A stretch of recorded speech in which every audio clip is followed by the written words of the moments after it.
All right. Request flow. So what is request flow? Okay, how person on internet hits web server, request gets to Magento, Magento does things, Magento sends response to person. It's request flow. It gets a little more involved than that, though. Broken out into these 8 different sections. We'll only get through a couple of these before. I might even just take a break after app initialization. But so by the end, we take you from the beginning of the request, kind of the head of the request, makes sense, and step you through a couple of the different processes that go on inside the parsing of that request, and then get into where we actually start to connect that with the output elements, with the view layer. Okay? So, app initialization. So this is probably one of those missing pieces from yesterday. And unfortunately, this is not an authoritative delving into the app stack. That would take a week on its own. But we want to just give you an overview of that process and just show you the different areas where things are happening. Okay. So you're going to see some flowcharts on here and some sort of kind of Gantt style diagrams that show all the different players and things that are going on. And I will go ahead and preface this with it. It's just that it's not essential. You could deliver someone's website to them and do it well without necessarily knowing all these components. But you're here for fundamentals of development, and this is one of the fundamental pieces. This is request getting to Magento, Magento sending output. So, Exhibit A. We start here, index.php. You recall yesterday we opened up this file and we looked, and in there was mage run. And we can pass in a store code and specify a certain store to run. So that's the mage class. So store run. Mage run calls app run. And that's mage core model app. That's the Magento application. That's basically the heart. So we have to set up our essential basic configuration, and that there are a couple of methods that gather this information from configuration files, including local.xml. Now, once we have this basic information, then we can really build out the config object and initialize our modules. And then we have a couple of interesting things that happen here. So apply all updates. So that's a very cool one. That's actually those SQL migration files that you've seen in some modules. This is the first step where those some of those files are evaluated. So that's very, very early on in application and initialization. And of course, the interesting thing is if there is no configuration cached and there's been some version change and corresponding files that satisfy the migration parameters, this will apply them very early on in the request. There's also a related function called apply all data updates because there are kind of three, well, there's four, but I'll talk about two of these migration files. You have the install scripts, you have upgrade scripts, and then you have data upgrade scripts.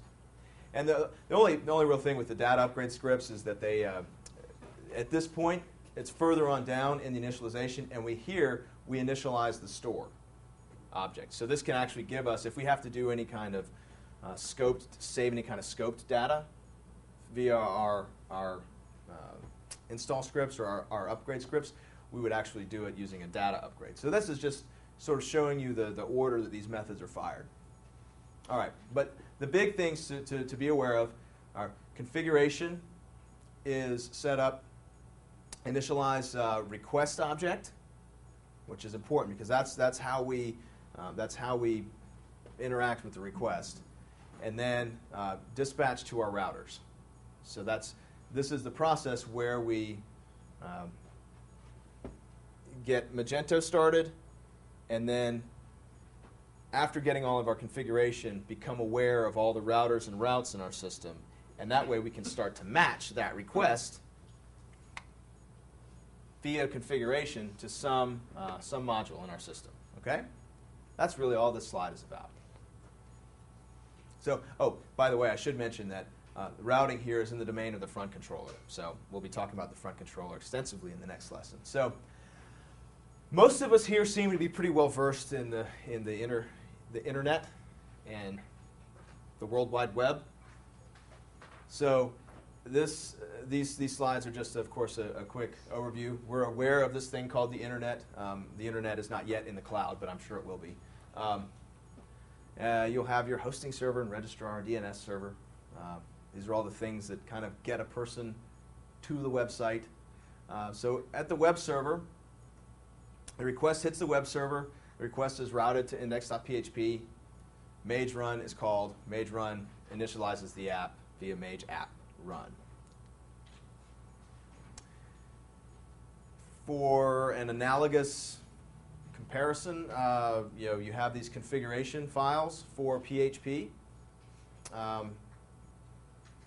And in a similar way that these are part of the setup of the PHP environment, mage run triggers the setup of the environment for Magento. Okay, we've actually done pretty much all of these. We've already opened up index.php. We've looked at the autoloader. You remember from yesterday, variant autoload class. If you just want to look at how that works, it's all right in there. We enabled developer mode. What we haven't done so far is looked at store parameters. So one of the things that we saw in the index.php file was this chance for evaluating store scope or website scope. So we have run codes and run types. So here we're going to either run store or website. Default is store. What does this mean? Well, this means in a similar way that we set an environment variable for to enable developer mode, we could do a similar thing here. And again, htaccess, not the most ideal place to do it. You would prefer to do it up in your host config. But for example, if I wanted to specify a certain store, say I wanted to specify my German store as the one that I want to load. Well, I could, let's see, I could go into my htaccess file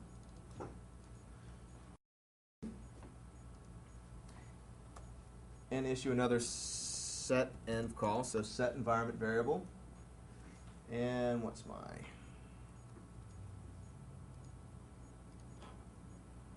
let's see, run code. Oh, okay, so mage run code. And I could say German. Where did the German come from? It's in the store. Yeah, it's in my, if I need to know what code to use, In the store view, right? yeah, I would look in manage stores. And for my store view name, yeah, there's my code. So you're really specifying the code for store view next door. Store view is the store. That's why we had to put in that entire slide and that note that we actually just recently added in, just to demonstrate that that's just the an unfortunate naming convention here. The store name is main store. So what is labeled store view here? That's the store. Okay. And what is stored name here is actually, that's a store group. Configuration, though, is either in the scope of a store or of a website. Oh. Store group is where you could connect a root catalog or a root category and set up the default store view. So this is where the store group kind of ties together the website and a particular store view as a default. Basically, When I think of store groups, I just think, this is my category. It's my root category. All right. So now, if I am here, now let's see. If I go here, I believe. Yeah. So German. Whereas before, I was just loading the default code because I wasn't specifying anything, and the default was English. All right? Yay.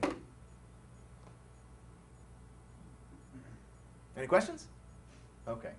Let's take a little break.